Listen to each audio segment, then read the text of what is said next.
Hello दोस्तों, मैं संदीप मिश्रा आप सभी का स्वागत करता हूं आपके यूट्यूब चैनल एसएम क्लासेस में। जैसा कि दोस्तों मैं आप सभी को क्लास 12 केमिस्ट्री के अंतर्गत चैप्टर नंबर 5 रासायनिक बलगतिकी यानी कि केमिकल काइनेटिक पढ़ा रहा हूं और ये हमारा पार्ट 6 है। आज के इस वीडियो में हम बात करेंगे अभिक्रिया की कोटि के बारे में यानी कि ऑर्डर ऑफ रिएक्शन। तो आइए समझते हैं कि अभिक्रिया की कोटि होती क्या है। अभिक्रिया के दर समीकरण में प्रयुक्त अभिक्रियकों यानी कि रिएक्टेंट की सांद्रता पदों के घातांकों के योग को हम अभिक्रिया की कोटि कहते हैं। यानी कि जो अभिक्रिया के दर में भाग लेने वाले रिएक्टेंट हैं उनकी जो सांद्रता है, उनकी सांद्रता जो घात के रूप में है, यदि हम उसको जोड़ देते हैं तो वही कहलाती है हमें अभिक्रिया की कोटि। तो किसी एक अभिक्रियक के सांद्रता पद के घातांक को उस अभिक्रियक के सापेक्ष अभिक्रिया की कोटि कहते हैं। तो जब भी हम किसी अभिक्रिया में अभिक्रिया की कोटि ज्ञात करते हैं तो जो अभिक्रियक की सांद्रता के जो घात हैं यानी कि अभिक्रियक के सांद्रता के जो घातांक है उनका योग करते हैं और उनके योग का जो मान आता है वही कहलाता है अभिक्रिया की कोटि। आइए इसे एक उदाहरण के थ्रू समझते हैं। तो माना एक सामान्य अभिक्रिया है, जैसे कि पिछले वीडियो में भी हम लोगों ने देखा था A+B जो रिएक्टेंट है यानी कि अभिक्रियक है और उसके मिलने से बनता है प्रोडक्ट। तो इस अभिक्रिया की दर को अगर हम देखें तो पिछली वीडियो में हमने देखा था कि R इक्वल टू था K, फिर A की सांद्रता के पावर X इंटू B की सांद्रता के पावर Y। तो अभिक्रिया की दर का क्या नियम है और इसका क्या महत्व है, इसे कैसे लिखा जाता है, तो इसके लिए मैंने पिछले वीडियो में बता रखा है। अगर आपने वो वीडियो नहीं देखा है तो उस वीडियो का लिंक आज के इस वीडियो के डिस्क्रिप्शन बॉक्स में दे रखा है, आप वहाँ पर जाकर देख सकते हैं। ठीक है, तो आप उस वीडियो को ज़रूर देखिए। तो अगर आप उस वीडियो को देखते हैं तो आज का ये जो पार्ट है आपको अच्छे से समझ में आएगा। तो इस इक्वेशन में जो R है ये है अभिक्रिया की दर, K जो है वेग स्थिरांक है, A के बाहर जो ब्रैकेट है ये प्रदर्शित करता है सांद्रता को, और X क्या है घातांक है, और यहाँ पर B है, B के बाहर जो बड़ा वाला ब्रैकेट है वो है सांद्रता को प्रदर्शित करेगा, और Y क्या है घातांक है, मतलब इनकी सांद्रता के घातांक है। तो जैसा कि पीछे मैंने आपको बताया था कि जब हम अभिक्रिया की कोटि ज्ञात करते हैं तो जो सांद्रता के घातांक है उसको जोड़ देते हैं। तो यदि हम x और y को जोड़ दें तो हमें अभिक्रिया की कोटि प्राप्त हो जाएगी। तो आप देख सकते हैं अभिक्रिया की कोटि बराबर यहाँ पर क्या लिखा हुआ है x प्लस वाई, यानी कि अभिक्रियक की सांद्रता के जो घातांक है उनका योग ही कहलाता है अभिक्रिया की कोटि। आई होप आपको समझ में आ गया होगा कि अभिक्रिया की कोटि क्या होती है। तो यहाँ पर x और y क्या है मैं आपको ये भी बता देता हूँ। तो x जो है A के सापेक्ष अभिक्रिया की कोटि है। ठीक है, x को हम क्या बोलेंगे A के सापेक्ष अभिक्रिया की कोटि, और y को क्या हम बोलेंगे B के सापेक्ष अभिक्रिया की कोटि।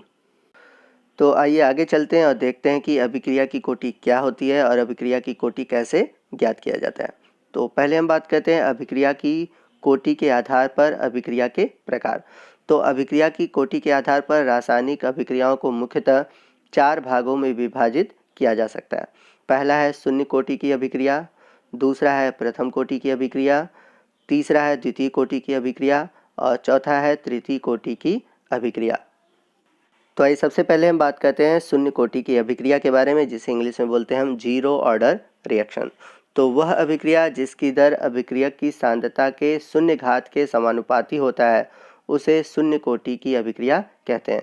यानी कि शून्य कोटि अभिक्रिया में जो अभिक्रियक की जो सांद्रता होगी यानी कि अभिक्रियक के जो सांद्रता का घातांक होगा, जब उसका योग करेंगे तो उसका वैल्यू आएगा 0। तो जब वैल्यू 0 आएगा तो वो हमारा क्या कहलाएगा शून्य कोटि की अभिक्रिया। तो माना एक अभिक्रिया है R, ठीक है, R यहाँ पर रिएक्टेंट है और उससे बन गया प्रोडक्ट। तो अगर हम इसके लिए अभिक्रिया की दर देखें तो अभिक्रिया की दर यानी कि R के लिए मैंने फार्मूला बताया था R समानुपाती, ठीक है। तो यहाँ पर रिएक्टेंट भी हमारा R है यानी R की सांद्रता के घात 0। तो यहाँ पर 0 हम लोगों ने क्यों लिखा है, क्योंकि यहाँ पर अभिक्रिया में जो इसकी सांद्रता है वो क्या है 0 है। तो यहाँ पर R के घात जो सांद्रता दिया हुआ है वो 0 दिया हुआ है। इससे ये पता चलता है कि ये दिया गया जो अभिक्रिया है यह एक शून्य कोटि की अभिक्रिया है, क्योंकि शून्य कोटि की अभिक्रिया में जो अभिक्रियक की सांद्रता होती है वो 0 होती है। या फिर हम ऐसे भी कह सकते हैं कि इस अभिक्रिया में जो अभिक्रियक के सांद्रता के जो घातांक होंगे उनका योग क्या होगा 0 होगा। और आपको मैंने पिछली वीडियो में बता रखा है कि जब भी हम किसी अभिक्रिया के अभिक्रियक जो होते हैं उनकी हम सांद्रता ज्ञात करते हैं, तो सांद्रता हमेशा प्रयोगों द्वारा ही ज्ञात किया जा सकता है। ये नहीं कि हम अपने मन से बता दें कि इसका जो सांद्रता है वो 0 है, 1 है, 2 है, ऐसा नहीं होता।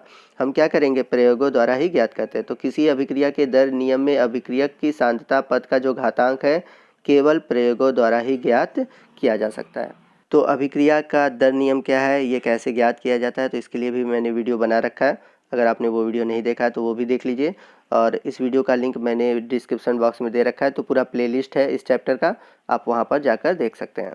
तो पिछले रिएक्शन के लिए अगर हम अभिक्रिया की दर देखें तो अभिक्रिया की दर समानुपाती है R की सांद्रता के घातांक 0 के। और मैंने बताया कि जब भी समानुपाती का चिन्ह हटाते हैं तो हमेशा एक नियतांक आता है, एक स्थिरांक आता है। तो यहाँ पर स्थिरांक आएगा K, तो यानी कि अभिक्रिया की दर R भी कहते हैं, अभिक्रिया की दर को हम प्रदर्शित करते हैं। तो अभिक्रिया की दर बराबर K इंटू R के पावर, यानी कि R के कंसंट्रेशन 0। K क्या है, वेग स्थिरांक है। तो ये सब चीज़ें हम लोगों ने पिछले वीडियो में पढ़ रखा है, ठीक। तो K मैंने अभी क्या बताया, अभिक्रिया का वेग स्थिरांक है। तो यदि हम इस समीकरण में ध्यान दें तो हम देखेंगे जो हमारा अभिक्रियक है यानी कि जो रिएक्टेंट है उसकी सांद्रता के घात क्या है, 0 है। और हम सभी जानते हैं जब भी किसी के घात के 0 होता है तो उसका वैल्यू क्या होता है, 1 होता है। तो यहाँ पर R के घात 0 है तो इसका वैल्यू क्या होगा, 1 होगा। तो यदि 0 यहाँ पर हुआ और इसकी वैल्यू 1 हुई तो अभिक्रिया की दर किसके बराबर हो जाएगी, K के बराबर हो जाएगी, क्योंकि R की वैल्यू तो 1 हो गई, ठीक है। तो इस प्रकार देखें कि अगर सांद्रता 0 होता है तो अभिक्रिया की दर वेग स्थिरांक के बराबर होता है। तो शून्य कोटि की अभिक्रिया की दर स्थिर होती है, याद रखिएगा, शून्य कोटि की अभिक्रिया की दर स्थिर होती है, जो कि अभिक्रियक की सांद्रता एवं समय पर निर्भर नहीं करता। तो इस प्रकार से शून्य कोटि की अभिक्रिया की एक और परिभाषा आप लिख सकते हैं, और वो परिभाषा क्या होगी, शून्य कोटि की अभिक्रिया की दर स्थिर होती है जो कि अभिक्रियक की सांद्रता एवं समय पर निर्भर नहीं करती। आई होप कि आप सभी को ये परिभाषाएं समझ में आ गई होंगी। आइए नेक्स्ट हम बात करते हैं शून्य कोटि की अभिक्रिया के उदाहरण की। तो बहुत ही इंपॉर्टेंट है, शून्य कोटि की अभिक्रिया के लिए आपको एग्जाम में पूछा जाता है। तो बात करते हैं पहले एग्जाम्पल की। तो पहला एग्जाम्पल है, सूर्य के प्रकाश की उपस्थिति में हाइड्रोजन तथा क्लोरीन की अभिक्रिया द्वारा हाइड्रोजन क्लोराइड का बनना। तो इस अभिक्रिया के लिए मैंने रिएक्शन दे रखा है। तो हाइड्रोजन और क्लोरीन सनलाइट में रिएक्ट करके बनाते हैं हाइड्रोजन क्लोराइड। तो जैसा कि मैंने पीछे भी आपको बता रखा है कि किसी भी अभिक्रिया की जो सांद्रता है वो हमें प्रयोगों द्वारा ही ज्ञात होगी। तो यदि हम बात करते हैं इस अभिक्रिया में कि इस अभिक्रिया की सांद्रता में, यानी कि इस अभिक्रिया में अभिक्रिया की जो सांद्रता होगी वो 0 कैसे होगी। तो जब इस अभिक्रिया पर हम लोग प्रायोगिक अध्ययन करते हैं तो हम पाते हैं कि हाइड्रोजन और क्लोरीन की सांद्रता के परिवर्तन से इस अभिक्रिया के वेग के परिवर्तन में कोई परिवर्तन नहीं आता। तो इसलिए इस अभिक्रिया को हम शून्य कोटि की अभिक्रिया कहते हैं। जैसा कि पीछे हम लोगों ने पढ़ा है कि अभिक्रिया में जो अभिक्रियक की सांद्रता होती है उस पर कोई प्रभाव नहीं पड़ता, यानी कि अभिक्रिया की जो दर होती है वो समान होती है और अभिक्रियक की सांद्रता पर कोई प्रभाव नहीं पड़ता। लेकिन यहाँ पर मैं बता दूं कि जो सूर्य का प्रकाश है, अगर हम इसकी तीव्रता में परिवर्तन करते हैं तो अभिक्रिया की दर प्रभावित होती है। परंतु यहाँ पर जो सूर्य का प्रकाश है वो अभिक्रियक नहीं है। यहाँ पर अभिक्रियक कौन कौन से हैं, हाइड्रोजन और क्लोरीन। दूसरा उदाहरण हम लेते हैं, मोलिब्डेनम के पृष्ठ पर अमोनिया का तापीय अपघटन। तो यहाँ पर आप देख सकते हैं अमोनिया के 2 मॉलिक्यूल को जो हम मोलिब्डेनम और हीट की उपस्थिति में करते हैं तो नाइट्रोजन और हाइड्रोजन अपघटित होकर मिलता है। तो यहाँ पर प्रयोगों द्वारा अगर हम देखें तो यहाँ पर अभिक्रिया की कोटि यानी कि जो सांद्रता मिलेगी आपको 0 मिलेगी, ठीक है। उसी तरह अगला उदाहरण है, गोल्ड के पृष्ठ पर नाइट्रस ऑक्साइड का तापीय अपघटन। यह भी एक शून्य कोटि की अभिक्रिया का उदाहरण है। तो यदि हम इन दोनों अभिक्रियाओं में ताप को परिवर्तित करें तो जो अभिक्रिया की दर होगी वो परिवर्तित होगी, परंतु यदि हम अमोनिया और नाइट्रस ऑक्साइड की सांद्रता में परिवर्तन करते हैं तो अभिक्रिया की दर में कोई परिवर्तन नहीं होता। तो इसलिए इसे हम शून्य कोटि की अभिक्रिया कहेंगे। तो उम्मीद है कि आपको आज के वीडियो में समझ में आ गया होगा कि शून्य कोटि की अभिक्रिया क्या होती है या फिर अभिक्रिया की कोटि क्या होती है। आने वाले वीडियो में हम शून्य कोटि की अभिक्रिया के वेग स्थिरांक K का मात्रक पढ़ेंगे। फिर पढ़ेंगे कि शून्य कोटि की अभिक्रिया के लिए समकालित वेग समीकरण क्या होंगे, ठीक है। और उसके बाद शून्य कोटि की अभिक्रिया के लिए अर्ध आयुकाल पढ़ेंगे जो कि मोस्ट इंपॉर्टेंट है और इस पर आपके न्यूमेरिकल क्वेश्चन आते हैं। तो मिलते हैं अगले वीडियो में इन सभी टॉपिक के साथ। तब तक के लिए जय हिंद, जय भारत। और वीडियो के लास्ट में मैंने इस चैप्टर का प्लेलिस्ट दे रखा है और इसके पिछले चैप्टर यानी कि चैप्टर 4 का भी प्लेलिस्ट दे रखा है। तो आप चाहे तो पिछले चैप्टर और इस पार्ट के जितने भी टॉपिक हैं उनका वीडियो देख सकते हैं। और यदि अभी तक आपने हमारे चैनल को सब्सक्राइब नहीं किया तो प्लीज़ सब्सक्राइब कर लीजिए ताकि इस तरह के वीडियो आपको हमेशा मिलते रहें।